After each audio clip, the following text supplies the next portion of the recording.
The views and opinions of this podcast are solely our own, with no direct intention to offend or upset. Brilliant. Fucking brilliant.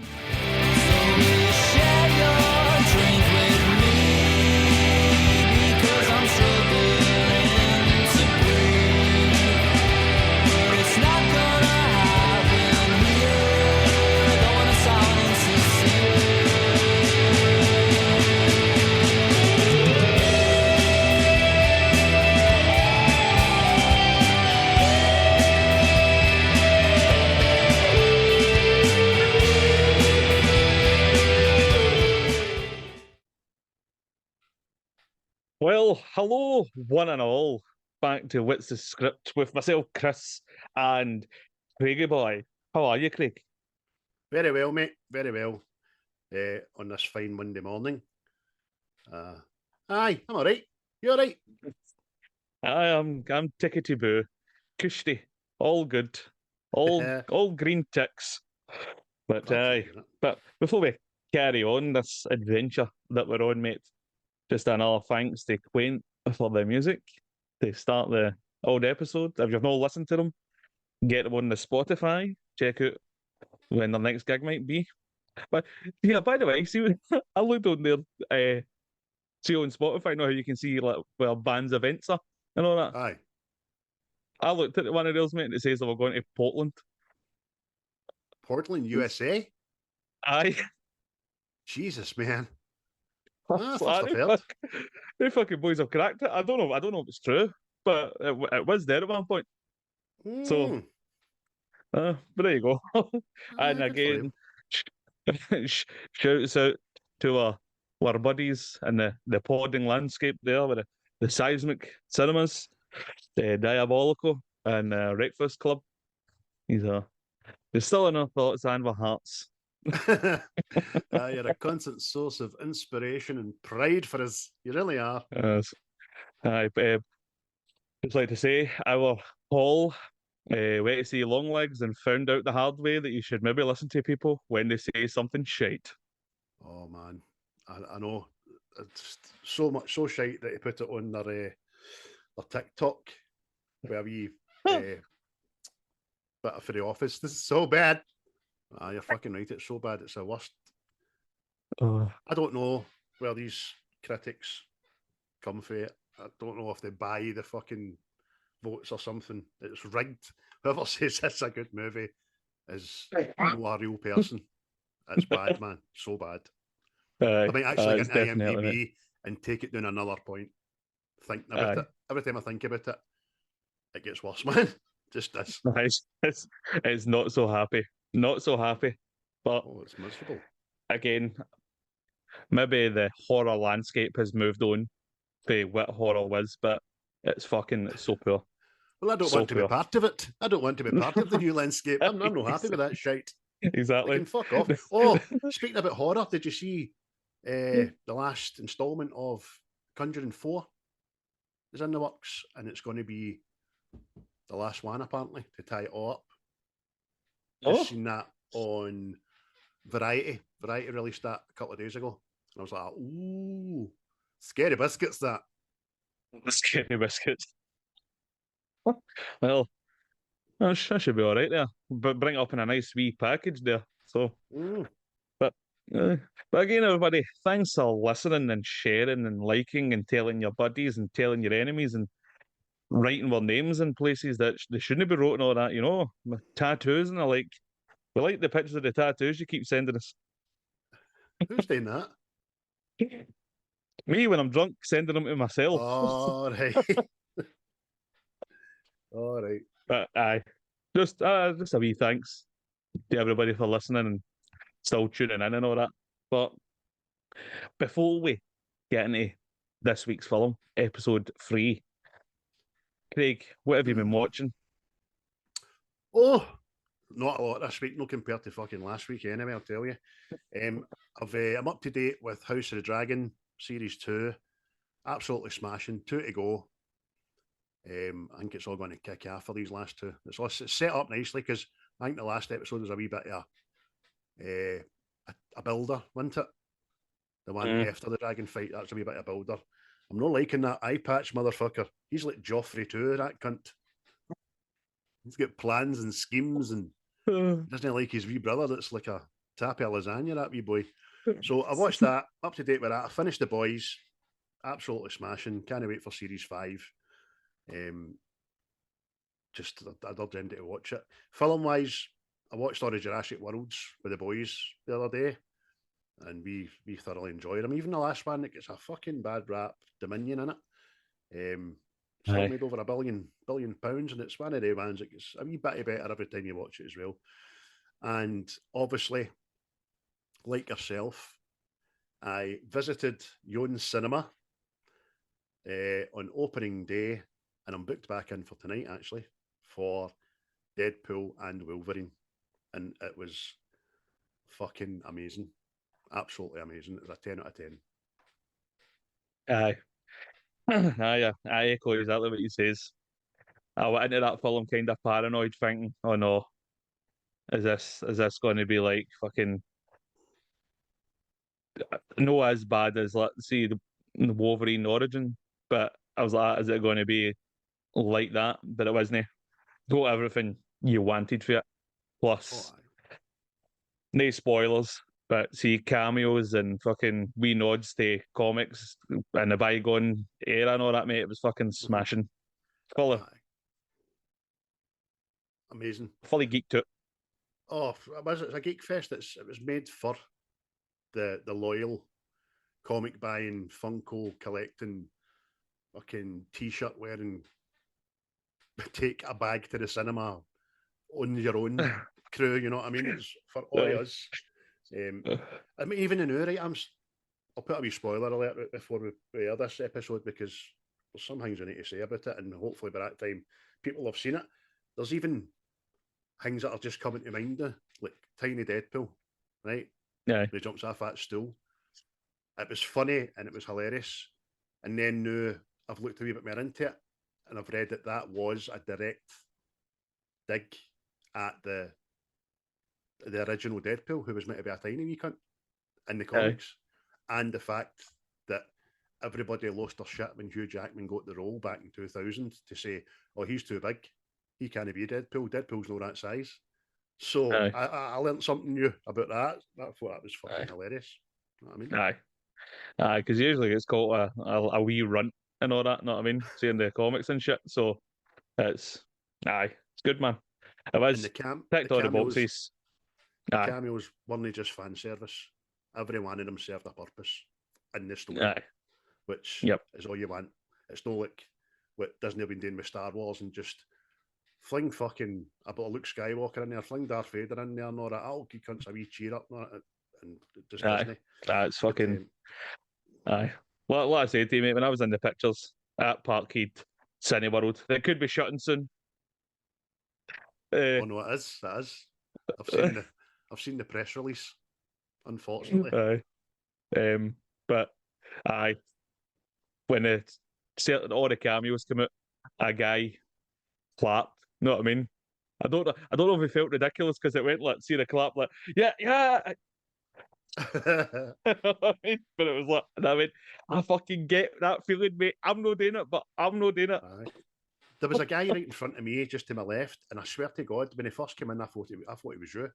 It was your spitting image, and then, like you've just said there, his reactions and fucking joy was like you sitting just down for me.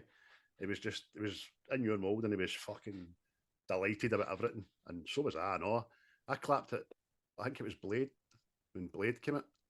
I think it was when he said, "There will only be one Blade." I just kind of fucking lost my shit. Went, yes!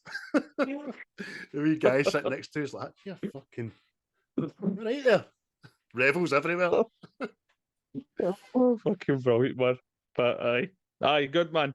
Anybody that's not where to see it, go see it, because as it's. If you like the other Deadpool films, you'll like this one. Plus, if you're into like Marvel shit, then it's right up your street. Oh, it's back to basics, and it's fucking smashing. And do not sully your first viewing with a cam copy, because they're out there. And don't wait for the stream, man, because I think this is going to be in theatres for longer than what usually they are. I think they're going to go for maybe the 90 days. Maybe see how it is at 60 days and maybe go for the 90. But apart from that, mate, what else did you watch this week? There's such an array of delights here, by the way. Oh, Jesus. Do you know I was lying kind of hungover? So what I do when I'm lying hungover is I just watch films all day until it's time to go to bed. So we started off with Buck and Hare. That's Simon Pegg and Andy Serkins. Started after that. Then obviously I watched the film we're doing today, which is Backdraft. Then I got a wee Kurt Russell kick, so I watched the Breakdown. You seen that? Oh, right. Aye. When his wife gets kidnapped, I watched that and all. That's right. Practically a couple of the same cast that's in Backdraft were in that. So then I watched Fire in the Sky. Anybody that's seen that? It's based on a true story. Smashing film and also it is. And then I watched Arrival. That's the one the big spaceships have arrived on Earth. I can't remember her name, and I should remember her name. She's the new Lois Lane in the Hang Me. The Henry Cavill films. Oh, she's like a linguist specialist, and she has to try and decipher what the aliens are saying and all this stuff. And then 2016. I finished the night. Aye. And her name, Amy Adams. She's the old Lois Lane. That's it. Amy Adams. Big Forrest Whitaker's in it, I know. So he is. Jeremy Renner. Jeremy Renner, I know. But aye, I watched that. And then I finished the night with Ready Player One. Because I've only watched it the once. So I really like that. Film. There's just so much visual fucking stimuli in it, man. It's amazing. And even in fact, I think they're the right one. The boys driving the DeLorean and all that. Aye. I even like the concept of that, about the guy who invented it all with the wee specs and all that, and he's left Easter eggs to get fun, and I enjoy that film a lot. Aye. But that was me. That was my delights there, you know. Because you were all the other place, weren't you? I do. I go places. I go places on my couch. I go places. I don't like going on holiday physically, but I like to, send my brain on a journey. Aye. Well, it was a delightful journey. Don't get me wrong, Buckingham's a bit fucking but I couldn't start Backdraft before warming myself up. Know what I mean? Aye. I thought I've seen Birkenhair. I thought Robert Carlyle was in Birkenhair, was he not? Was there another version? There's maybe. This one's Simon Pegg, Andy Serkins, Isla Fisher, she's in it. Tim Curry's in it. And the big guy just died, Wilkinson. Can't mind his name. Christopher Lee's in it, I know. Oh, fucking old Christopher Lee. It must have been one of his last ones. Tim Curry's in it. Diabolical will be all over that kind of film. They love a bit of Tim Curry. Oh, yeah, Tim Curry's no shite. He's no shite. Oh, no. Know what I mean? Very good. Very, very good. But that was a recap of what we all watched. And if you've not watched any of the films, I suggest you go watch them, because again, they're good wee watchings, know what I mean? And if you've not seen them, why not watch them? Know what I mean? Why not watch them? I know. You can sit and have a wee comment about it, know it. Just before we move on, my man, I just want to let everybody thank everybody who continues to follow us on the Facebook group group chat. We're up to 229 souls. Interaction's been really, really good, man. I'm trying to keep it going every day with something, and for the movie world, you know what I mean? YouTube, we're at 295. 295. Do we see another 5? Can you raise us to 300? Doesn't make any difference, but it looks nice. And our X account is 1765. Splendid. Thank you to all your souls. Yes, and the lady TikTok, that's 3 away from 100. Oh, Oh, oh, beat digits. Oh, you need to have a bit of networking, son. Just follow randoms. They follow you back. That's what I done, mate. That's what I done. So it's gradually. But see, the thing is, anyway, it doesn't matter how many followers you get on that. I'd say unless you're ready to promote the TikTok, it stays at the same views. I think we've I already know. discussed this. Know what I mean? As it's shite. It's very cliquey now. I think it might be getting taken off as the Western world shortly anyway, if the courts Aye. of law have their way. But it's very cliquey. See if you were to post a video of you like booting your pregnant wife in the stomach or something, that would make you famous.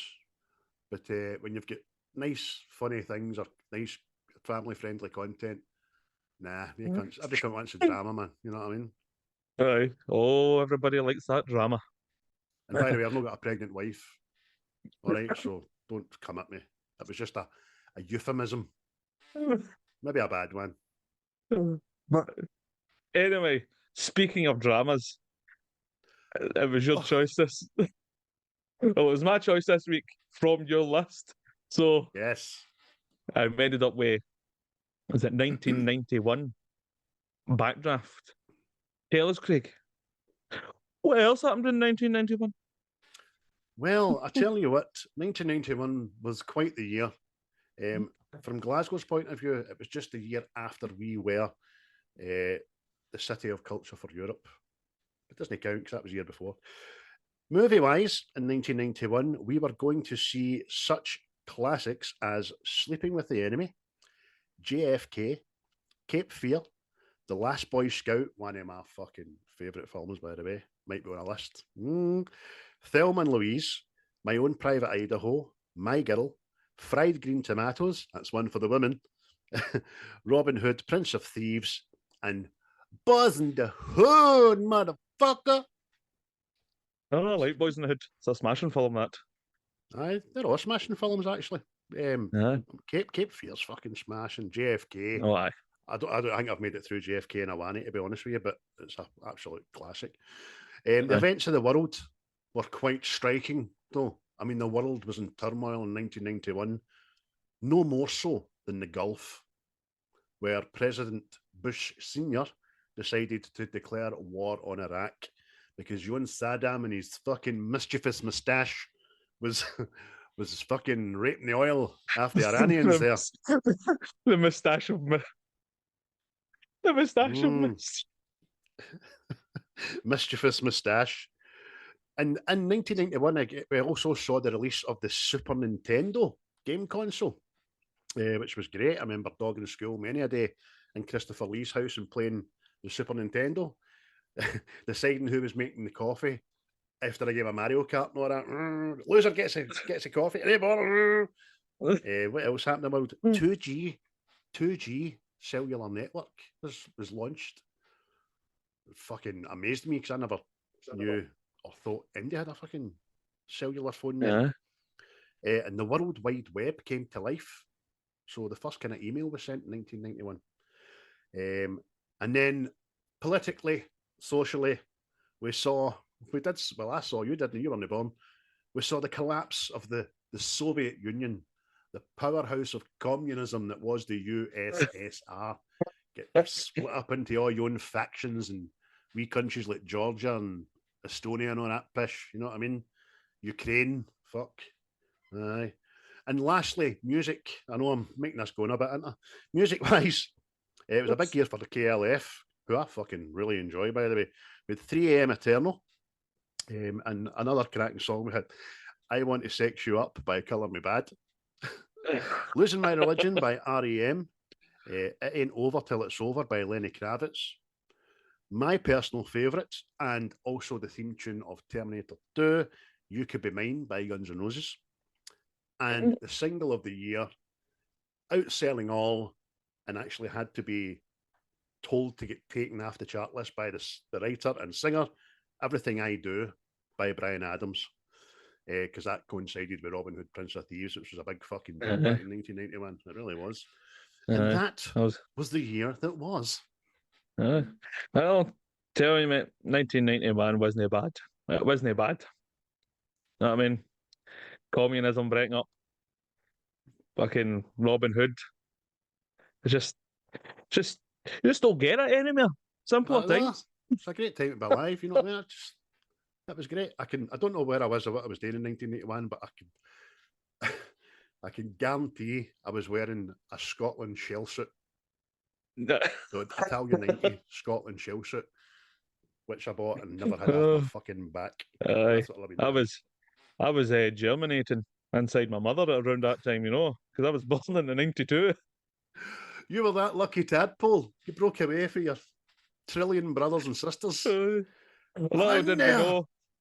Little did I know I was being born into the mundane fucking life that is society. Oh, I know, mate. No. No. Let's not dwell on today because it could be a very different podcast. Oh, yeah, that's what I'm going to say, you know. Apparently, my age group, we will possibly be working till we're 75-year-old. See if I'm still getting out of my bed at 5 in the morning at fucking 70. I will do myself. That's bogging. I've no doubt you'll no need to get out of your bed. I think you might be sitting up in your bed to be plugged in to the fucking to something. The Matrix. To work that way. If your body's not physically able and your mind is, you'll be fucking doing something. That's horrible, man. I thought you were going to go to the fucking the William Wallace thing there. And you'll be lying in your bed many years from now. Aye, fighting you may die. Aye.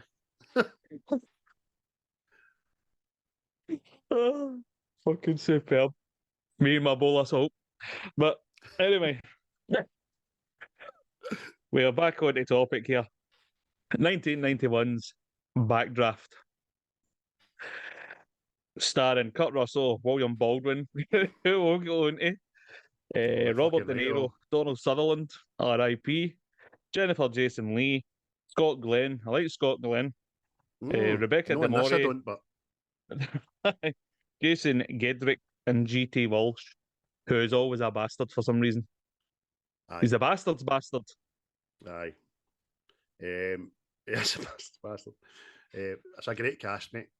It's a great cast. I mean, look behind me there. If you're watching on the old YouTube, which I hope you are, drop us a like.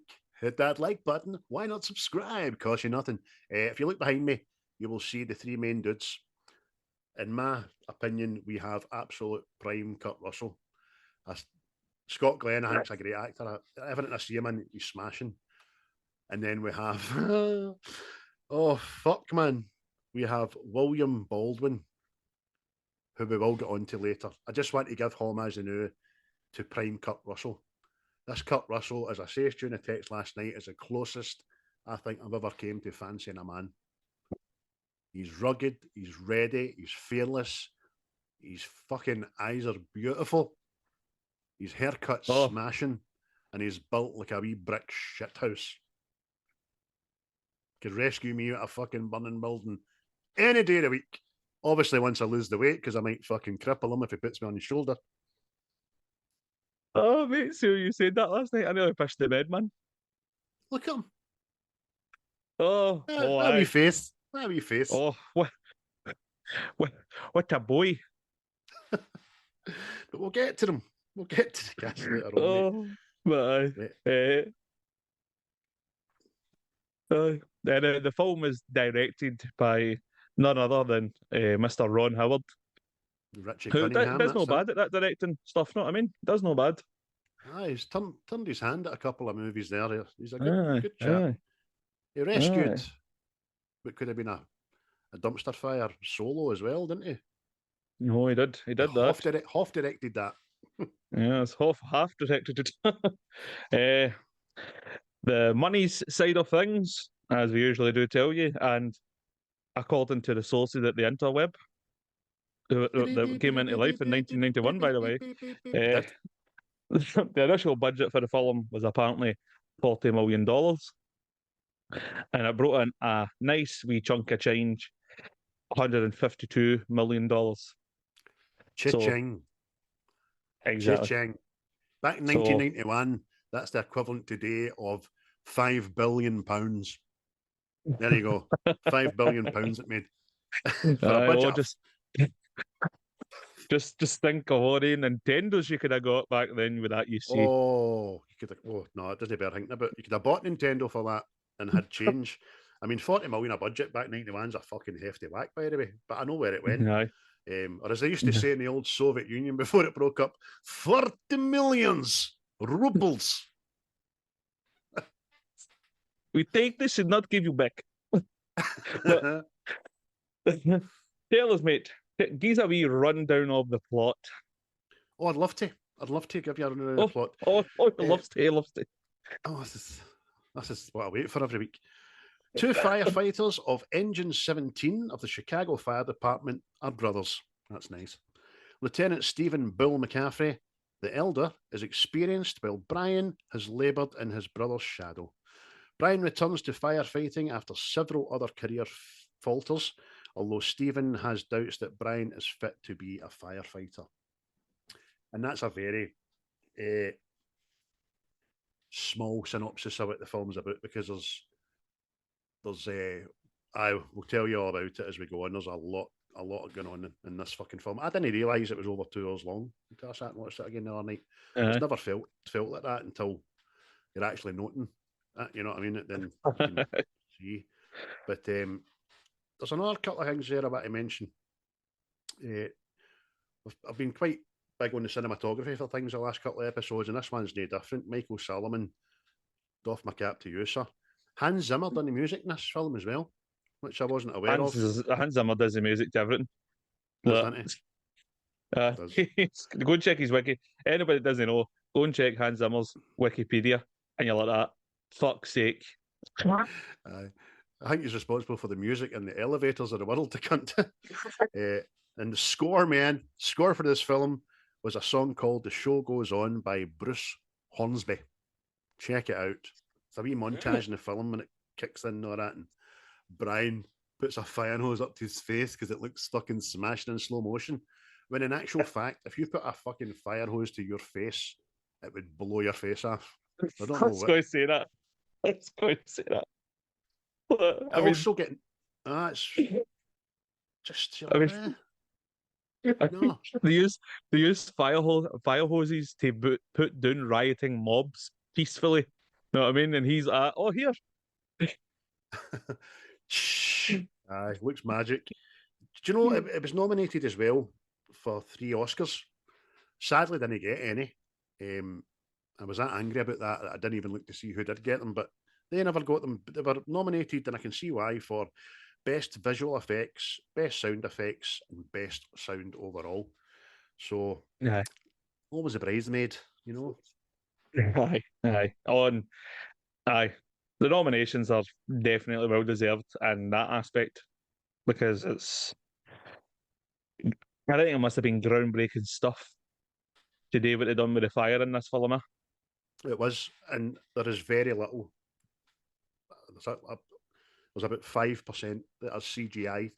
It's all practical fires. It was all there.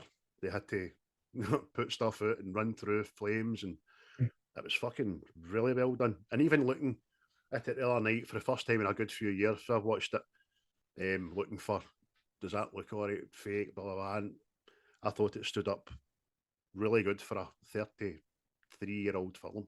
Thought it was great.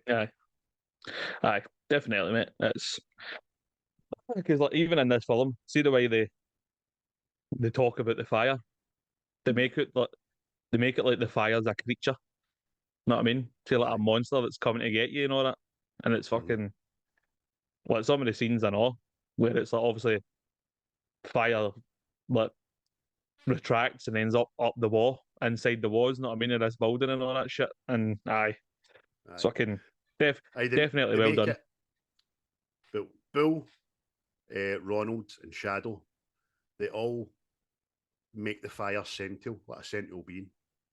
They all want to, they all think they know it, understand it, and they don't treat it as physics. Shadow says later on, it's not because of laws of physics, a fire's doing that, it's doing that because it wants to do it. No, that you're not. I've said before, I've got a fucking morbid curiosity with some things like Titanic, 9/11, all that. Fire's always been one with me and all, because a bit of a fucking thing with a fire in my clothes when I was a wee boy, and it's always stuck me and blah blah. And then this film just kind of grabbed me. And I think it's the way that the three actors fucking talk about it, and it makes you as a viewer believe, aye, that's an animal, man. You know what I mean? Aye, because it's even it gives you a kind of glimpse into the pyromaniac's mind and all, doesn't it? With Donald Sutherland. Aye. Although he's not in this film a lot, his scenes are quality, man. And Oh, you're like, you are a creepy bastard, by the way. telling you, man, you hit the nail right in the head there. For the amount of screen time he had in this film, his delivery of the character that he portrays is fucking tremendous, man. Just how he can be taken out himself when Shadow just kind of goes to his parole hearing, you know what I mean, and fucks it up.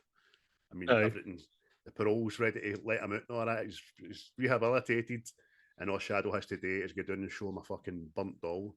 What'd you do that with your lassie shit? What'd you do? What'd you do? And he laughs, doesn't he? Because he's, that's no fair, Shadow. It's no fair what you're doing to me there. Oh, what did I do to her? I fucking burnt her. I burnt her to a crisp.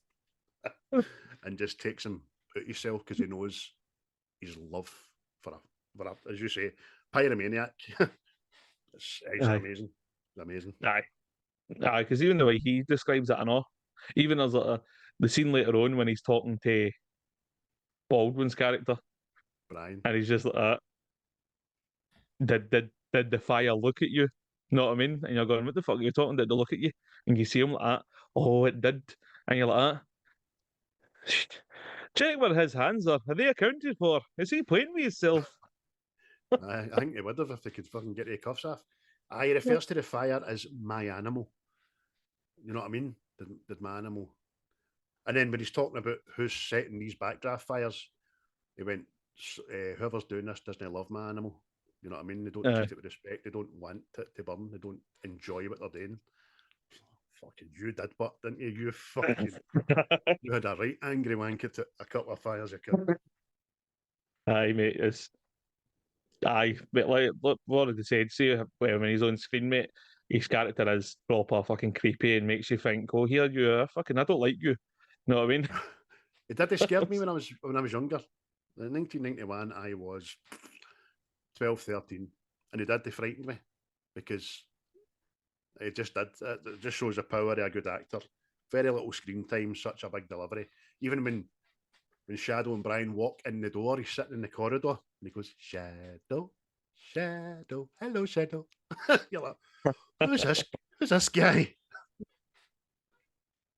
Fucking evil man. But as as as good as Mr. Sutherland is, may he rest in peace. We have one of the Baldwin brothers, and by God, how did he get there? How did he get the film? I don't like shitting on a lot of people or actors and all that, right? I know I've done it, but I don't like to do it. I don't like to call them to shite at their job. But I thought the worst casting in the world was the lassie that got the part is Willie in fucking Raiders of the Lost Ark. No Raiders of the Lost Ark, Temple of Doom, because she was pumping the director, right? So that's how she get the fucking part. That she's been nothing else ever since. But William Baldwin, I just no. As I say to you last night, I think his stock was kind of high at this point. He was a lead guy in Sliver, which was an old film with Sharon Stone about, I think it was a landlord that had cameras in all the houses and all that, and there was a bit of sex tension and all that shit. And he was in one of the guys in Flatliners, the original Flatliners, where people lost, like they all died for a wee while and then came back to life and broke their past with him. You know what I mean? He was in that. But he's just. Kiefer Sutherland was in that. He was. It was a smashing film that he get battered fuck out by a wee boy, remember? And I think William Baldwin's character was just all his exes on videotape. It was fucking so weird. But I could look at, he's there, right? I can look at him and see why he was cast as a for a looks thing, but Aye. I just don't like his acting at all. He's no the most talented of the Baldwin clan, shall we say.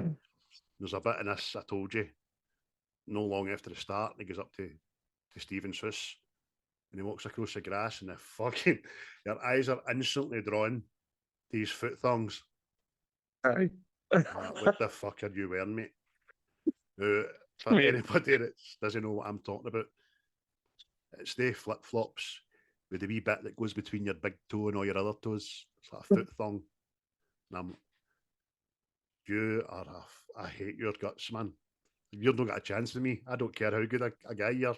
I reckon if you appear with the foot thongs Mate. on, mean you're finished, man. It's just, mate, I see even that scene like you're talking about, see his acting, mate, it's painful. It's painful, man. It's like, I don't know, what is he trying to do? Is he trying to, hey, I'm your uncle. Hey, come here, buddy. I'm like, it's like he got it's like he got the line rang and he kept it in. Everybody knows it's badges. We don't need no stinking badges. But he says, he puts his hand in his pocket and pulls out imaginary something. And then he says, spinach. We don't need no stinking spinach. And quite rightly, the wee boy shakes and goes, Mom! Runs away. And then he's standing there, hey, what, come on, what's going on? Fuck you. Mate, he's like, he's just on screen shouting words, mate. Like, the face doesn't do it, and there's nothing. I just, and there's a there's a lot of it. There's a lot of it in this film when he does things. Like, I think he's supposed to be showing like, see when he's talking to Shadow. Listen, mate, I'll do anything to do. I'll do anything when you tell me when to do it, how to do it. Just show me how to do it, and I'm like, aye. I'm not convinced with you one fucking bit. No, not at all. I mean, he's so poor. But for all the brilliant fucking writing in this film, there's a couple of right odd choices. Brian's fucking, he was in 17 for about 3 days. Then he fucks off to work with Shadow. And then he appears on the day that Tim gets injured and he's in Clay's and he starts, hey, what's going on? What did you do? You're like, get to fuck, mate. You don't work with us. Get to Paul. What are you doing? Fucking jog on. Aye, and then even at the end, when Axe and Bill are on the roof, the big reveal, Bill and Axe are going at it. He appears on the roof, starts to get in the conversation, and fucking Scott Glenn quite rightly goes something like, you fuck off. Shut up. Know what I mean? Get in here. Aye, that actually wasn't in the script. It was just, mate, get to fuck. We're acting up here. Aye. You're fucking up my Oscar nomination. Give me back. Get to fuck. So it was a very weird choice. The first, I said to you last night, there was a million other actors could have been cast as Brian. I instantly just gravitate to Keanu Reeves.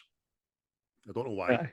I just think he'd have been a better fit. Nor that Christian Slater, fucking who else was big in the time? All they kind of jobs. Brad Pitt actually fucking knocked it back. So he did. Aye. So that was a shame. And I don't think Brad Pitt's the world's greatest actor, but well, apparently that was another thing as well.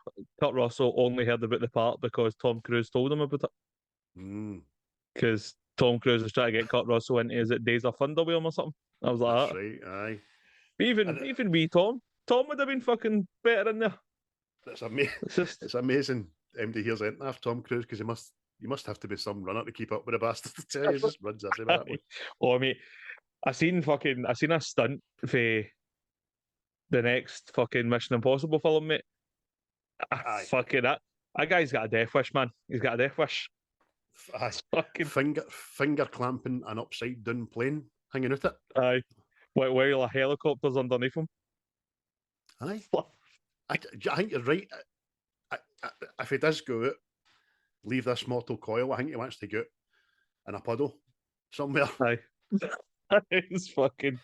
Oh, well, power to him, mate. Because you see the films, they're fucking tremendous. Oh, definitely. Aye, fucking jailbait. But can I ask you, right? I mean, this is it's on my list. It's one of my all-time favourite films. It just is. Sometimes you've got no excuse for a film. You just love it for And as I say, I've got a wee bit of morbid curiosity with fire, and I think the explanations and the acting in it are quite good. And I think the plot's fucking solid as well. But what's your history with this? Had you seen it before? Is this your first time in a long time seeing it? Oh, I had seen it before, but hadn't really paid like much attention to it. Know what I mean? And it's actually messy the minute I worked with you Up in a week. and you spoke about it. I've watched it. Know what I mean? So I think that's maybe been the fourth or fifth time I've watched it now, and I get it. Know what I mean? Mm-hmm. It's action, good acting by some. Know what I mean? It's just it's all the pieces, and like you say, see the whole fucking if or you'll get a fascination with fire and all that. Because I'm curious if this inspired other people to go become firefighters after it. Mm-hmm. Because there is that thing, you know what I mean? Like if everybody watches fucking Rocky, the next thing, that's it. I'm doing the boxing. Aye, that's me. I'll wait for the milk breed. Aye, listen, I think it would. I totally think it would. When I say I've got a morbid curiosity about fire, a wee disclaimer for everybody listening and watching this podcast. I don't mean I sit and I like toilet paper and fling it out the window and watch it and all that, right? I don't mean that. I just mean I've got a healthy respect for it and it frightens me. That's what I mean. I'd love to understand more about it. I know the science behind it, but the way these guys portray it as a sentient being that knows what it's doing. I mean, there's a bit when Bill runs up the stair, the fire flashes, and he turns to Brian and goes like, don't let that take any, it's bullshit, man. Don't let that date to you. Brian's like, huh? See what I mean? Aye. Oh, definitely, mate. It is a smashing film, and it's got a massive following. You know what I mean? It's well liked, so it's no shite. You know what I mean? It's the same thing. You know what I mean? Well, so much so that we got a backdraft too, but I don't think anybody's watching that. I don't think anybody has watched it. No, I've certainly no. I'm gonna, but just for morbid curiosity, I want to see how bad it really is, especially knowing that. Right, I kind of know how bad it's going to be because fucking William Baldwin's in it, isn't he? But Donald Sutherland reprised his role as Ronald, so I'm interested to see what he does, and I'm also very interested to see what they done budget wise because I'm guessing that they cut right back on the pyrotechnics and the effects and all that to make it maybe bad. But I mean, Kurt Russell, Kevin Casey, Scott Glenn, William Baldwin in this one, they did all their own stunts. Stunt coordinator Walter Scott was so impressed by their performance that he listed them all as professional stunt performers after this movie. There you go. A wee seal of approval there. Because apparently they all went to firefighter training, I know. Know what I mean? Because you just can't be running about fucking into flames and. Oh no! You can't just be running about you can't just be running about in fire and shit like that. I wouldn't advise that. And apparently they were made special suits because when they were filming all these scenes with fire. Know what I mean? So just wasn't your average fucking firefighter suit. They had to be made special ones apparently. So. Aye, I mean the good thing about this movie, how it was written by Gregory Wyden, and he was a firefighter for 3 years. So the film's based on the death of a friend he actually lost in an actual backdraft. Because backdrafts as a thing weren't recognised, but they are a real form of arson and assassination. Actually, they can happen naturally with the right elements, but they've been proven to be quite a sadistic way of getting shot at people. Aye. I know, and doesn't get rid of them. But see the film, right? Yes. Anybody that's not seen the film, it's people are getting bumped off that, and you don't know why, sort of thing. Know what I mean? But as the story unfolds, it turns out one of the firefighters is killing people because they made up this fake, let's study, and it was cutting down firefighters. Know what I mean? So, see, although you're not supposed to like the baddie, I fully understand the motive, 100%. Aye, totally. It's You remember at the very start of this film, probably get to that, one of my favourite scenes, Axe has been there for day dot. You know what I mean? Aye. And he eventually, spoiler, he eventually turns out to be the perpetrator of these backdrafts.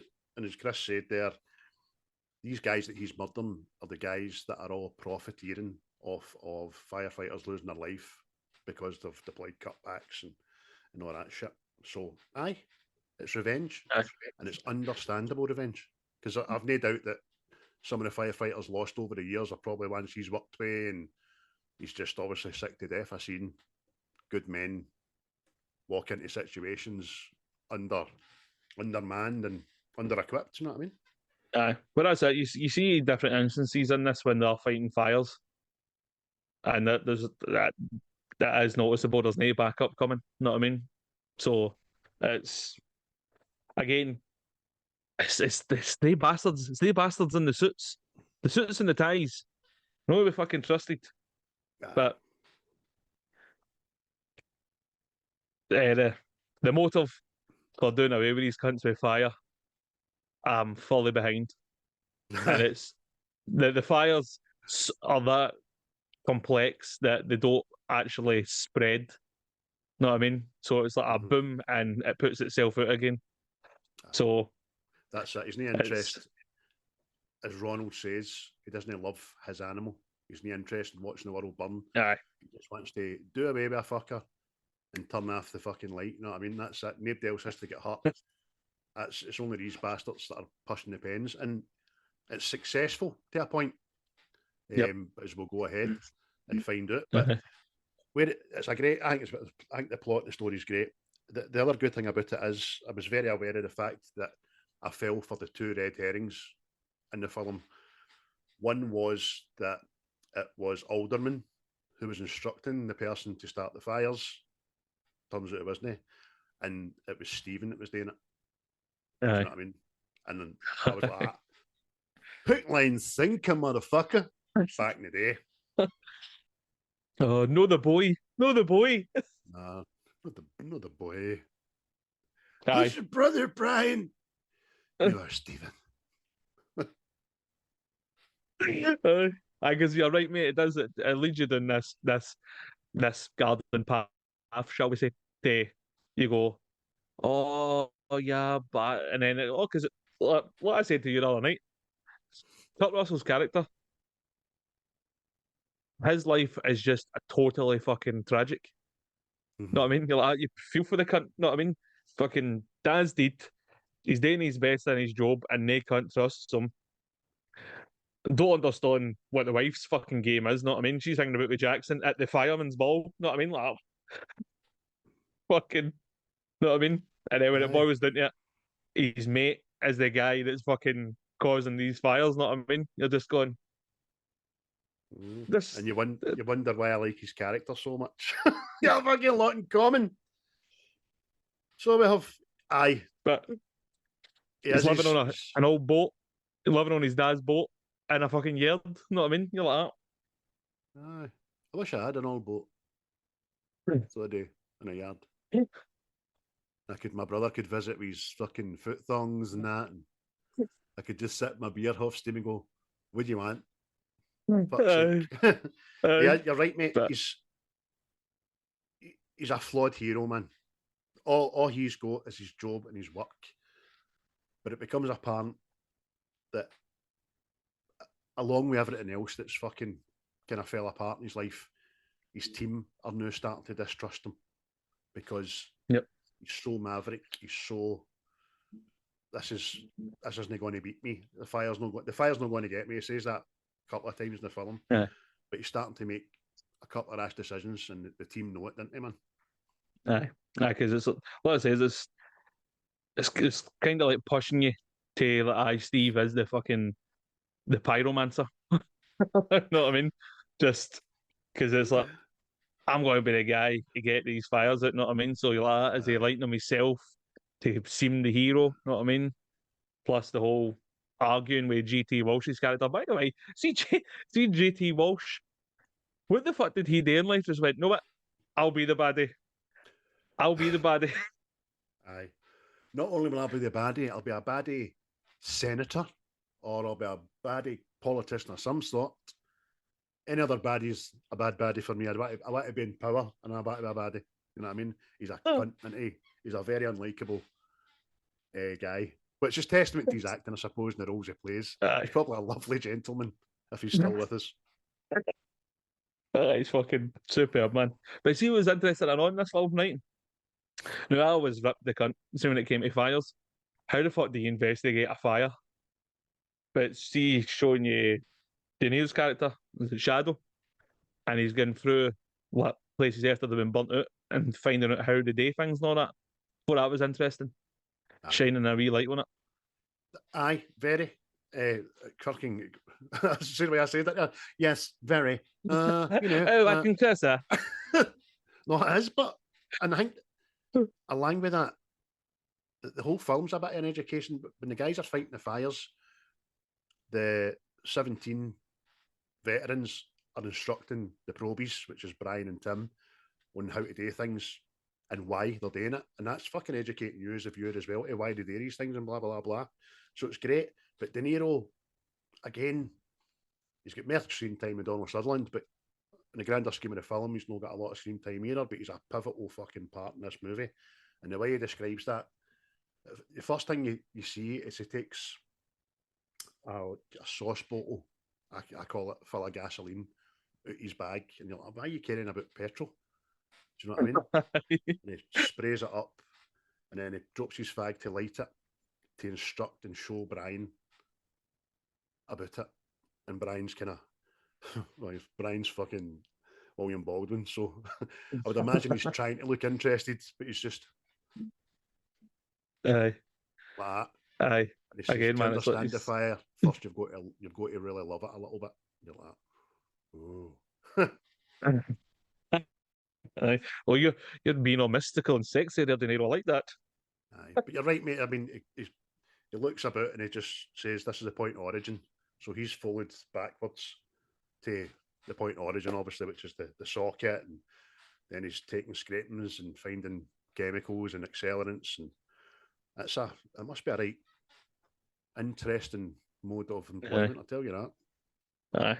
I know, because I say that, I mean, because see, every time I fucking used to hear about it, how did the fire start and all this stuff, and you're going, how the fuck can you be walking into a building, right, that's decimated, it's charcoaled, you know what I mean? Fire covers all, you know what I mean? So it's like, this is where it started. How can you tell, Peter? Well, see the burn marks. The war's gone, Peter. I mean, before I seen this film, I thought a wee guy just turned up at a burnt out building, looked about and went, it was fire. Aye, it was definitely fire on this. That's it. That's what you get for having no thatched roofs, you mad bastard. Did you write down part of the trivia about this film, about the marketing campaign for this? How they drew in audiences? Apparently, to draw audiences into the intensity of a real fire, a cameraman was outfitted in a fireproof suit and wandered through with flames and a handheld camera. So he just fucking wandered about the street on fire. I mean, imagine that. That's your third. Oh, do you want to help promote this film? I need bother. What do I need to do? Well, we're going to set you on fire and you walk down the road. Beg your fucking pardon. Aye, your agent phones you. William, David, how are we? You're my favorite fucking client. Anyway, got this thing just come over my table. I think you'd be perfect for. Tell me more. Call that the wife in the winds. Right, that's me away to my work. Start dousing yourself in petrol. Fuck's the matter with you?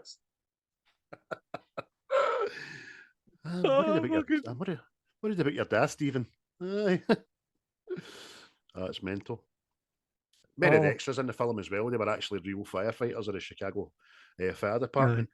A casting call was put out in a fire department memo prior to the start of shooting, and in addition, many suburban firemen participated in the funeral process as well at the end, which was smashing visually, by the way. It was totes emotion, and I'm telling you, Baldwin sees wee tears at the end. He's had onion rubbed in his eye right before that. I'm telling you, man. There's no way he was capable of that. I'm telling you. Because I was like, maybe I've been too hard on that boy for his performance through this film, but the details are genuine, and I just went, no chance. Somebody has flicked him in the balls off camera. Is that sound? I flicked him in the balls with a fucking catapult to get a fucking smidgen of liquid out his eyeball. Speaking of eyeballs, William Baldwin's eyes were melted before this film was made, folks. Just so you know.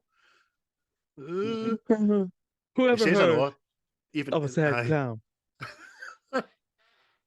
He says, William Baldwin actually says, even to this day, fire trucks honk their horn when they see him. There, aye. See, aye. Oh, there's that William Baldwin boy. Aye, that's just a disguise. Wanker. And my last wee bit of trivia I want to share with the audience is Robert DeNiro character Shadow. He's actually a real fire investigator, Don Shadow Rimgale. He's a real arson investigator with the Chicago Fire Department's Office of Fire Investigation. Dom Ringale actually appeared in the movie. Where? I don't fucking know. But he was in it. Chances are he's a firefighter. Or maybe he was in the investigator's office at some point. I like that bit. Yeah. I like that bit when he was shouting, scolding that firefighter. Aye. Maybe that's him. Maybe that is him there. Possibly. Okay. Imagine getting shouted at after your own self. This is so fucking weird, man. Why am I doing this to me? Getting shouted at off myself being played by a guy that's no me. I know. That's a trip. That's a trip. So what's some of your best bits, mate? Give some of your best bits. Right, well, I've already touched it anyway. Donald Sutherland speaking about the fire as though it's an animal. It's just it's intense, creepy, and you're just like, fucking, what is going on with this guy? You know what I mean? Because, see, after seeing this, like, again, I think of this, what else could happen with these films, sort of thing? See if they would have made a film about trying to catch that bastard. What a film that would have been enough. But see that conversation as well. He's having it with Brian, folks, right? Just in case you're wondering what bit we're talking about, but it's that bit. He's wanting to get an insight into like how 7-year-old Brian, what was going through his mind watching his dad die and all that. It doesn't say it, right? But it alludes to the fact that Ronald started that fire his dad died in. Aye. But it's never confirmed or denied. But Ronald talks about it as if he was what he witnessed it happening. Do you know what I mean? And I'm like, fuck, was that you cunt? Exactly. I was thinking that and all because I thought it was going to be. See, the first time I watched it, I thought it was going to be like it was me that done it sort of thing, and Mad Brian was going to go. Aye, no, I mean, not my papa. But how did you feel when I took your dad from you? It's just that scene, and it's really down to fucking Sutherland's acting. It's tremendous. Draws you in and all. You know what I mean? Mm-hmm. Yet first you're just like, who's this fucking lunatic just talking pish? And then he's talking about how fucking like the fire, but it's his beloved, but even it go to him. You know what I mean? Oh, burnt my horn, burnt my hair. You know what I mean?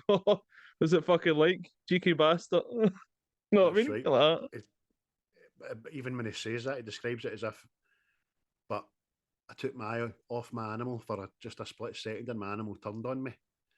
Like you say there, and my hair was on fire, and that's when I didn't notice it at first, but you notice, fuck, aye, he's got prosthetic fucking burns in his head and his hands. Jesus, he has been. And then it just describes about how then my hero came in, my shadow, and it lit him up so bright that it left his shadow on the wall. You're like, fucking hell, man. Aye, exactly. Because like before that and all, you kind of see Shadow getting changed, and he's got these big buns down his back. Know what I mean? So you're just like, oh fuck. Second week in a row. Second movie in a row, man. I know. I was like, hey, this is the Bump Back Anthology. Next film I'm going to do is called Burnt Back Mountain. Hey, hey. Oh, that's a different kind of burn. That's chlamydia. But I again another scene I think is brilliant is the final fire, seeing the big warehouse. And it's just the way it's a bit where Baldwin's got the hose and he's fucking squishing away, and the next thing you just see the flame, see coming right across the ceiling, and you're like, oh, here, this thing is a fucking monster. It's coming to get us. Know what I mean? Aye. I was like, superb. Amazing, mate, that last fire. And that's what we discussed it last night, texting one another. That was what the ride was in Universal Studios. It was that last fire. And it ran in Universal Studios from 1992 to 2010. And it was a big hit. And only started losing numbers when Backdraft 2 came out. It was that shite. But it's amazing. You're right. The film just makes you look at the fire the way these guys are describing it as a living, breathing fucking animal. It retracts and pounces at will. And for me, see the sound effects in this. I know the fire's got a screech, like a ghost, man, like a banshee. You're like, oh, fucking hell, man. Nice. It's coming for me. This thing's coming to get you. But what about scenes about yourself, mate? What ones tickle your fancy? Aye, the ones you've said. The whole opening of the film, when you see the young McCaffrey brothers and how their father dies, and it starts all triumphant and flag waving and just another fire, and the good father that is Daddy McCaffrey taking Brian for a wee change because Stephen's been to like all these fires, and it's all nice and it's all smashing and it's just a routine fire. And then the music changes. The music just changes for that jovial bit to that ghostly screech, and a puff of fire comes out the wall above the window where Axe and Bull are like thinking they've got it under control. And that's when he dies, man, and it just takes a pure sinister turn. Then after that, it's like slow motion, guy taking a photo of the wee boy. So it's a good opening. It's done quickly and it's done very, very well, and it sets you up for what's coming in the film. You know what I mean? I love that. I think it's great. Aye. What else? I have pluck one. Going to say the first fire.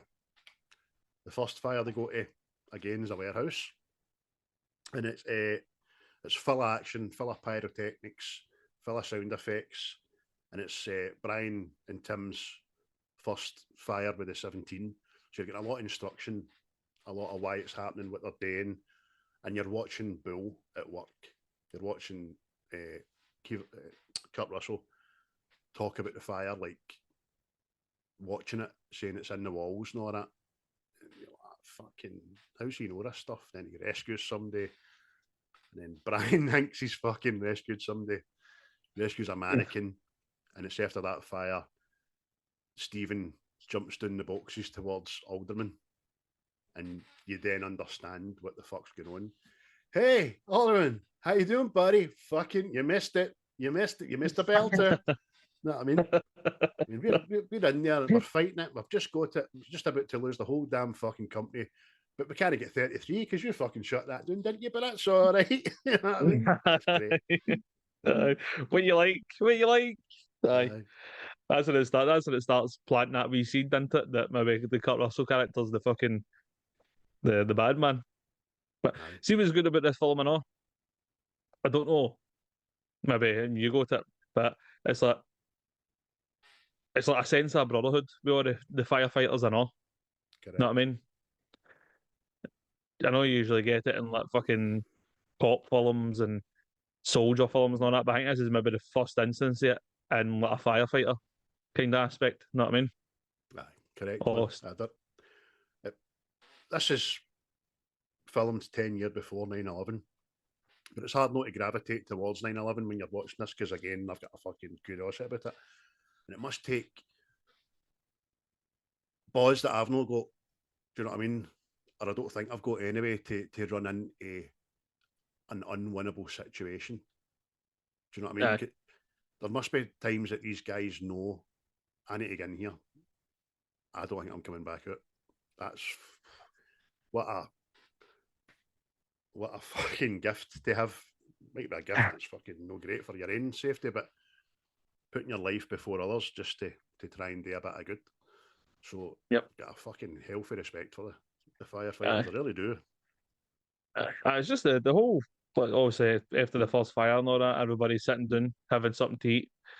Fucking, it's like a mad family unit sort of thing. Know what I mean? And it's just, I think it's probably the first time. His own, didn't he? He's doing the speech and all that. Mate. Yeah, I like that guy. Got a lot of time for him. That's what makes it, you know. Like, I watched the very first Man on Fire.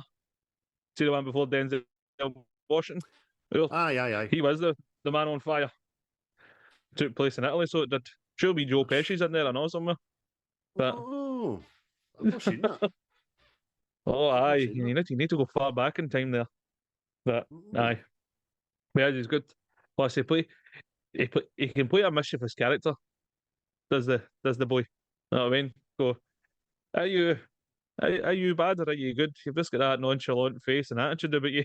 Because it must have been the year after or the year before he played that rapey FBI, fucking head of the FBI in Silence of the Lambs, man. And again in that, he's a kind of, I don't think I like you. He's a good actor. But it's not that, no. Obviously, but the two brothers, their dad dies, so you've got to assume that Axe kind of became the father figure to them. Know what I mean? Which I'm surmising made, like, turns out he was the pyromaniac, a bit more cutting to Steve. Know what I mean? And that's what I'm talking about. See his whole life, that boy. Oh, fuck's sake. See when they go to the last fire, Stephen turns up and Brian's outside, and Stephen just says, "Is it Adcock's?" And Brian's like, "How did you know?" Because you were just on the boat rummaging through the fucking chemicals that I didn't bother to hide because I'm no the fucking guy that started the fires, you prick. But obviously the alarm goes out and you go to that last fire, and Stephen just turns around and looks at Adcock's, and kudos to Kurt Russell, it looks as if somebody's just ripped the final bit of his beating heart out, as if what else would garang. He looks fucked, man. He's just, I can't believe it, what you've done. So, aye. It's barely cutting.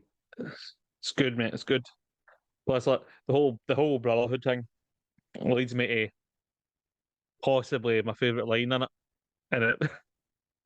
And I know it's kind of cheesy, but at the same time, it's no. Know what I mean? And it's the one, if you go, we all go. Know what I mean? And you're like that. Aye.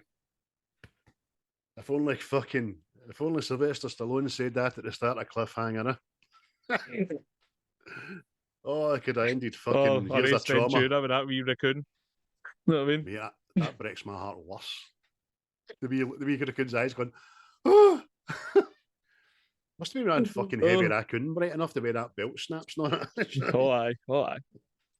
Oh, it's a shame that wee raccoon. Performed his own stunt that day. But aye. Have you got any favourite lines here? Plenty. I mean, there's a couple of other cheesy ones. And at the very end, I kind of cringe a wee bit when Stephen's fatally wounded, but he's watching his brother in slow motion fighting the fire. Look at him! That's my brother, god damn it!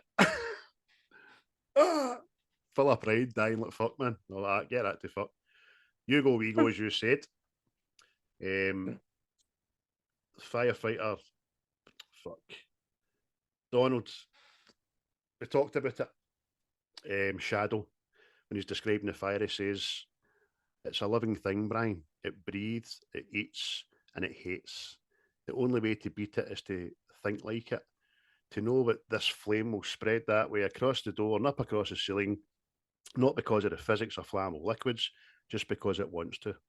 Some guys on this job, the fire owns them, makes them fight it on its level, but the only way to truly kill it is to love it a little, just like Ronald." I'm like, oh, he knows his fire, It's that boy. deep. Oh, it's a deep burn. I've got the big Ronald one and all, but I'm not going to read that out because it's very large. I just like that bit. See, when he says to Brian, did it look at you? Know what I mean? And it's just that in your head going, what fucking looked at him? Know what I mean? And see, as soon as he's asked him, before Brian gives me his answer, his eyes widen and go, "It did." Do you know what I mean? He's seen it in his eyes that it did fucking look at him. But nobody's ever asked him that question before. And that's made his fucking day. He's, oh, this is great. This is the best day ever. Get these covers off me. I need to touch myself. And then it's very Silence of the Lambs. It is, man. And then at the very start of the film, the same line is used at the very end of the film when Stephen says, "Who's your brother, Brian?" "You are, Stephen." As if, don't forget it, you know what I mean? So it's said in Boyhood fucking at the start. It's said in, like, right, I'm dying here. Don't forget I'm your brother, kind of thing. It's brilliant. There's a lot of better crack lines in it I never wrote down. I mean, you highlighted that big speech at the dinner table and all that. That was smashing, and it makes you feel like part of a family watching it. Yep. But great, mate. You got any other lines in it you might talk about? No, mate. You covered most of them. But, know what I mean? It's I will mention, but see, like Kurt Russell's death.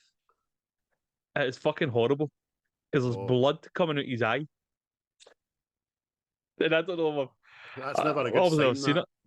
No, it's like you're bleeding for your eye, brother.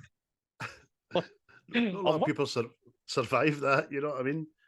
Aye, because he's fell, and although Adcox has fell further, his faw's broken by the banister of a walkway, which has been so intense that the actual metal banister's fucking stabbed into a big chunk right out his fucking side, you know what I mean? Yeah. Oh, it's horrible. That is. Aye. But I was telling you, mate, Kurt Russell does die well. See in his films? Oh. He dies well. See the man, the fucking Poseidon remake? Mate! See drowning in that? I thought I was going to have to top whatever you were going to say with that. That is...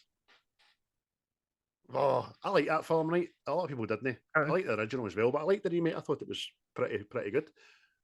Aye, mate, you're right. I remember going like that, watching him going, I need more air in my lungs, man. Oh, it's fucking horrible, isn't it?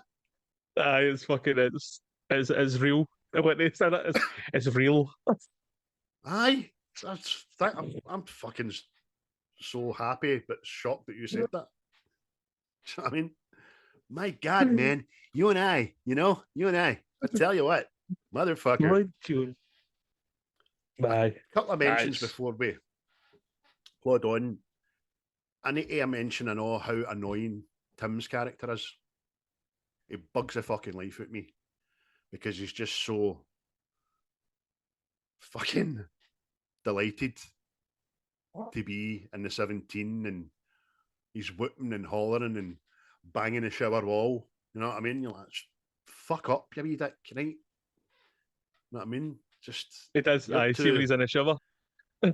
He annoys me when he's in the shower because he's taking these big breaths for no reason, and I'm like, that's no way of behaving beside another naked guy in the shower. It's just going, the fireman.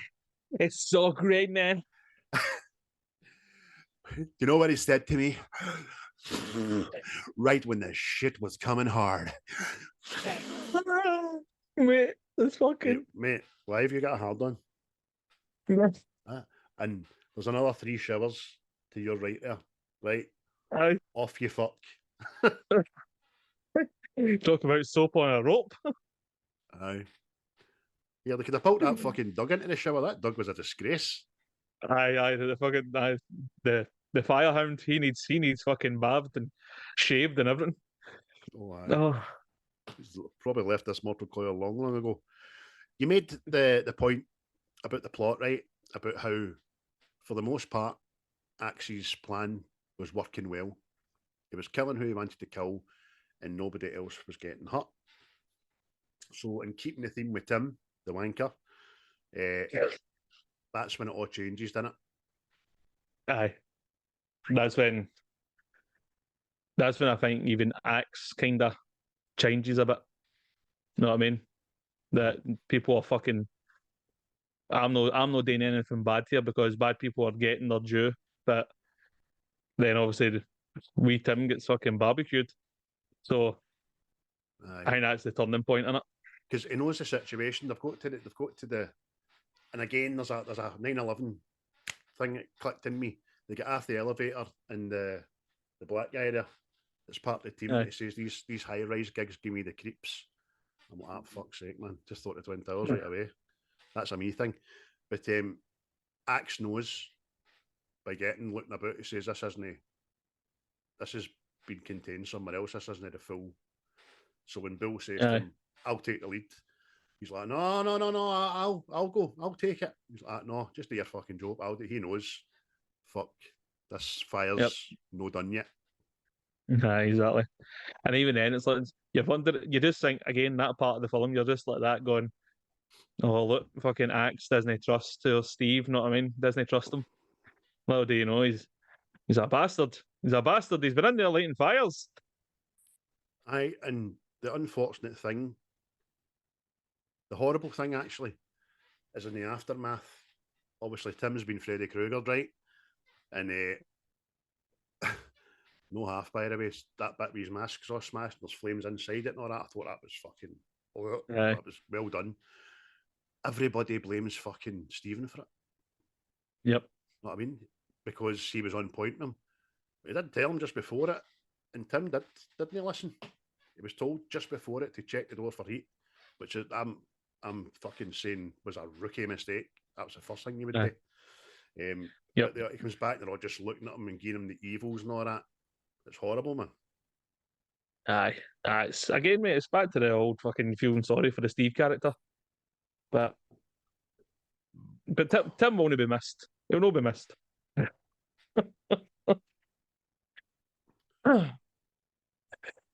Anything else? Quite good. Anything else to add? Aye. I mean, when Brian and Shadow go to Alderman's house because they realise he's next on the list, and they actually happen upon the perp just about to, well, he set the trap, but the fire's just about to go, and then they have their back and forth, and Axe, who you don't know it's Axe at that time, gets the back of his shooter burnt into the socket and all that, which eventually leads to the reveal. But deNiro gets blown off the stairs, and we talk a lot about how we quote movie lines fucking even to this day for years ago, and this is one of mine. Like, Robert De Niro's been blown onto the big spiky fence and gets skewered on it, and he says, "Hey, got a little problem here." And I say that from time to time in stupid situations, especially when I'm drunk. Hey, I've pissed myself. I got a little problem here, you know. So that's funny. Aye. But as characters go in the film, mate, I'd say Shadow and Steve are my two favourites in it. Aye. And that might just be through the acting. You know what I mean? It's got to be. I think, aye, De Niro, Russell, Sutherland all deliver fucking fabulous performances for what the day. Stephen's my favourite, probably because he's on it. More than the other two. But aye, you can't go wrong with picking one of the three. Plus, he's a bit eye candy for you. Oh, he's a striking fellow, especially in that uniform. Oh, I want to say, I know. Stephen's wife's played by Rebecca De Mornay.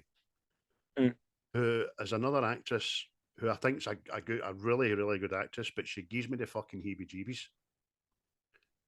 Ever since, I think it was A Hand That Rocks the Cradle. Aye. She's in that.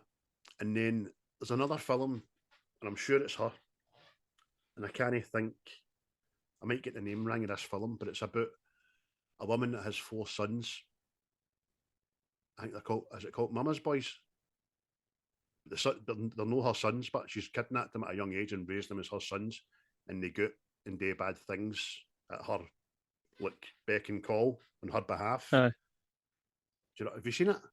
Know what I'm talking about? No. I don't know, it's starting to ring a bell because that bit he says that she's kidnapped them when they were young, sort of thing, rings a bell there. I don't even think they know that, you know what I mean? But it turns out the 4 sons are trying to kidnap another boy, I think, another young boy, probably to bring into the brood. And she's very cold and calculating. She's sitting in the house just, come on now, Mama's boy. They're all theatre and all that. But, as again, I might get the name right, but she's always plays a dead, worth a watching, you hen. You know what I mean? Again, probably a lovely woman. Bakes apple pies a lot. Lattice, they call that. The lattice apple pie. Now you're talking. None of that solid covered up pish. I love a lattice. Don't get a lot of lattice apple pies anymore. I think you need to go for your strudel. You need to go for a strudel if you want a lattice. Listen to us, right into baking tips. Aye. I like you, mate. I just want to doffed my cap to the final act, which is tremendous. The roof collapsing, the lift shaft falling into the water, Stephen jumping into the lift shaft to turn the gas off, the standoff between him and Axe, which came to a peaceful end before an explosion and the shit hits the fan. And then there is a conscious decision by Brian, and I'm guessing Shadow and all, because he's no stupid, to withhold the information that they know who started the fires and blah, blah, so that the two of them get a hero send-off. That's it. So, because that was like kind of another wee look at that. Stevie boy, he's been fucking guys of failure to trust with him, fucking wife's up to no good. Brother thinks he's a wanker. In fact, brother accused him of being the pyromaniac, know what I mean? And then in the end, he's like, nah, this dies with us, sort of thing. Know what I mean? Yeah, just like that. I get that shit back. See, another thing, see, the retirement ball, the Stephen's fucking steaming. It's great, man. He plays a Stephen cunt. Superb. There's a woman that screams in this 3 times. It's amazing. First of all, Stephen grabs Jackson by the hair, which I've always loved, just before. A punch is coming your way, but I've got you by the hair. You don't know when it's coming. Fuck you. Puts him on his ass. And then everybody like fucking intervenes and all that. And Stephen gets back up, drunk, and goes for him again. That woman screams again. And then he gets held back. I'm all right, I'm all right, I'm all right. And he gets back again. And the woman screams again. And it's not that mad scream that we've talked about many a film. It's another scream. It's fucking, I laughed my head off at it, man. Aye. I mean, I was killing myself laughing at it because it is. It's just like, all right, my bad. Me or you, fucking. Right, fucking. Here you. Put my thumb in your eye, you bastard. It's fucking brilliant, man. But comes down to the scoring of the film, mate.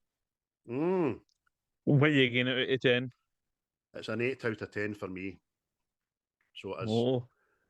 Yeah, the 2 points deducted are for William Baldwin and his toe thongs. An 8. It's a very nostalgic, close to my heart movie. But some from outside looking in might think it fires, mate. You know what I mean? But I love it. 8 out of 10. What are you saying? I'm just below you on the old 7. Just below you. Again, it's down to fucking Baldwin. Baldwin just fucking, I'm like that. Why are you there? Know what I mean? You've got to imagine, I know. See when that was no bad, that. You appeared there like a fucking quizmaster. Welcome Oh, to you the need Crystal Maze. Vincent Price's fucking voice and you'd have been golden. Aye. Aye, no fault it, mate. The special effects all still stone up. Everybody else's acting is on point. The story's good. No, I mean it's just really Baldwin, man, and it's just because he's central to the film, so he's there a lot. It's too big You know a what I part mean? for too shit an actor in it. Aye, And Brad Pitt it's never lost out to it to this cunt. Do you know what I mean? aye. Brad Pitt went on to at the same time just make his little appearance in Thelma and Louise as the mad stoner that robs them. But Aye. I'd have much rather seen Brad Pitt or Keanu Reeves or Christian Slater or somebody of that ilk. But that's what it is. He's a As it wanker. is. He's done a lot Yeah. now, so I think yourselves lucky. Aye, but aye, definitely. So what was that? Was that 17 out of the 20 there? You having a laugh? 8 and 17. 2 sevens are I 14. just wanted to Plus get a reaction 1 off you. is 15. You're a fucking liar. You're a thick, I'm up. thick bastard. You know? You're thick. Um, You're going home to scald yourself after this. I'm no thick at all there, mate. That's what I done to you the other night there when you sent me that text message. Who's your brother? And I went, I know what he means, but I'm just going to Aye. say it anyway. You're a wee bam up bastard. I've just noticed that you're at your right, my left. Wee Deadpool's there. Wee Funko Deadpool. It's been there a while. Him and Wolverine there, you see. Oh, there he is. There's the boys. How are we? Oh, See. smashing. Are Aye. you going to go back to see it? Possibly. But I don't know. I might just let everybody else go see it. Know what I mean? Can I? But we'll see. Depends, because there will be other stuff coming out. Mm-hmm. Because I've still not Can I- seen Twisters. It's worth a watch, mate. I liked it. It wasn't amazing, as people say, but it's well worth a watch. Some of the trailers I want to ask you about before we go, is that all right? We've Aye. seen before Deadpool. We talked about Alien Prometheus, is it? Romulus, No. I think. Romulus, sorry. Prometheus was the first one, wasn't it? That looks smashing, doesn't it? It does. It looks that good. I think it's going to be shit. Aye. No. Have you got it's doing that thing. There's how many trailers for it? Mm, 6 or something now. aye. Come on. As I say, my big fear is the age of the cast. Mm. I can't remember seeing a kind of veteran in it. You know what I mean? A veteran of the trade. Yeah. They all seem like young, new upstarts, which is bold strategy for such what should be a defining movie in a trilogy. You know what I mean? Yeah, exactly. So I will see. We'll see, but it looks good. But things can be deceiving. And the other trailer that I remember, maybe you remember other ones, I just can't, but the other one I remembered was the third installment of Venom. Aye. Now, the first two for me, I think they've been letdowns, man. Basically. I'd have. And I'm hoping, again, going in the back of the trailer that we saw, this one is going to be better. I don't think it can be much fucking worse, to be honest with you. It surely can. But again, have we seen the best bits in the trailer? Know what I mean? That's it. It's just they took that character, they took the Venom character down one road, and I can see why they were doing it, trying to do the whole kind of anti-hero thing, but that's not the Venom I remember, mate. Venom would try to set about Spider-Man fucking nearly every week, you know what I mean? So you know the comic scene better than I do, right? But I've never known Venom not to be a bastard. You know what I mean? I don't know. I've never heard him teaming up or being an ally for a good cause of it in history. So it's just weird. Well, they kind of done it in comics where they used them as like an agent for the government sort of thing. But I'm not sure. I can't remember if it was Eddie Brock or it was Flash Thompson that was using the Venom. You know what I mean? So, but he was becoming Agent Venom, and then they've gone and doing these missions and all that shit. But I don't know if that's the road they kind of went down. But I know there is Venom comics where he is the way he is. But again, Venom and Spider Man no bump into one another. Just doesn't seem right. You know what I mean? It doesn't. And But- I like Tom Hardy, but I just, for some reason, I don't think this role strongly fits him. I like him in the more recent what we've seen, Bike Riders, that kind of character, and the one he was in before that with Shia LaBeouf, well, the Moonshiners, Wallace and all that. Lawless. That's a smashing film, man. It's a bra film, that. A bra film. I've never hated a guy so much in my life than that guy without the eyebrows. What's his name again? It was Matt. Could be on a list. Well, let's see. Well, speaking of lists, it's your turn to pick a number, sir. Welcome to the list. We're gonna pick the list. Right, what have I picked? What numbers are away? 2. That was it. The number 2. I thought the fucking Warriors was on your list. Aye, but obviously I took it out. Right, so that must have been a number and all. Or have you replaced it with something else? I replaced it with something else there. Cheeky bastard. I'm not replacing Aye, ones, I'm not replacing doublers. I'm just, well, I'm not doing that, you fucking do that, don't you? Right, so 2 is away. No. This is the third series, the third episode, yes. Yes. So I picked one of your films, which was The Warriors. Then you picked one of mine, which was Fury. Mm-hmm. Then I picked one of yours, which was Backdraft. So now it's back to me. I am picking, I know, but surely the 2As have 2 missing for the Warriors and Fury because they were on both of our lists. Aye, but when I scrubbed, see when I picked the Warriors, I scrubbed that off and put another one in. So right, I'm not doing that. As long as it's established, when mine's is done, it's done. Right, so we've been picking kind of low, haven't we? So let me go very high. I'm wondering whether to pick top of the shop because that'll be the last film you've thought of. Which is usually a behemoth. But I'll go down the line a wee tad and I will pick just a number in it. It shouldn't be this hard. 42. 42. It's a good gin. It's a good gin tea. As planes, trains, and automobiles. Oh. So there you go. Oh. That's a smashing giggle fest of a movie, that. Oh, aye, can't beat that film, mate.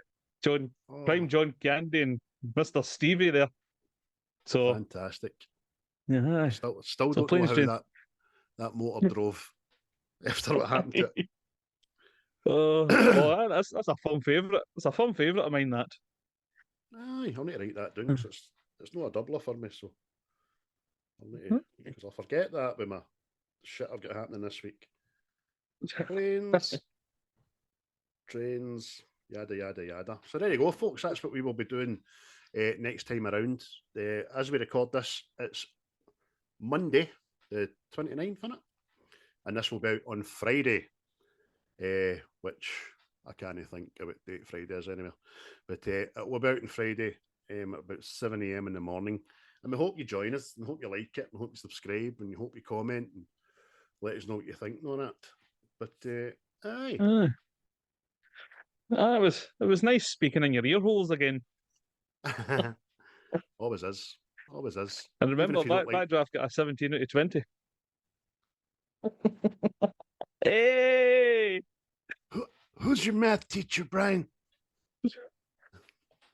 You are, Stephen. It was deliberate. It was deliberate. Aye. Just to see your face, because I love it. See when you say something and you go. How very dare you? It's always the wee heat turn. You go, you for fucking serious? Aye. No. Wrap it up. Aye. Well, again, thanks everybody for listening, liking, sharing, telling people. Remember, if you can spread the word, we'll be very grateful, because that is how we grow. If you see us on any socials and all that, send a wee message, send a wee like, and Craig will answer you. I'll answer you. Know what I mean? So, until Spread next time. Aye. Spread the word like a $5 hooker spreads her fucking legs every night. Aye, go and watch the film. If you've not seen the film, you'll enjoy it. Know what I mean? You might think different things than we think. So, if that's the case, let us know. Aye, definitely. But that's enough for me. And it's enough for me. Cheery bye. Cheery bye. What you just said is one of the most insanely idiotic things I have ever heard. At no point in your rambling, incoherent response were you even close to anything that could be considered a rational thought. Everyone in this room is now dumber for having listened to it. I award you no points, and may God have mercy on your soul. The views and opinions of this podcast are solely our own, with no direct intention to offend or upset. Brilliant. Fucking brilliant.